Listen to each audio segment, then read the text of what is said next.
the disruption in education that has happened over the last period since March 2020 has been extraordinarily difficult for children and had a big impact on health, mental health and long-term public health, and that this is most apparent in areas of deprivation. They were very clear on that. So the question for the CMOs on the educational side, accepting that advice, which completely concords with all the data that we have, was, will vaccination reduce the disruption and therefore reduce these very significant negative impacts? And our assessment is the answer to that is yes. It will reduce educational disruption.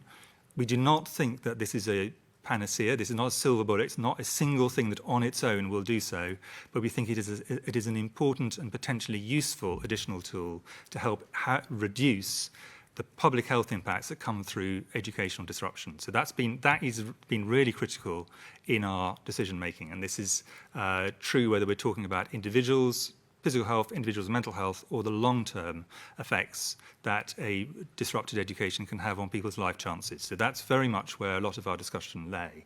And we did think that on balance it was likely to improve things. And we looked at the negative sides, and there are some issues around operational issues, say particularly around vaccination.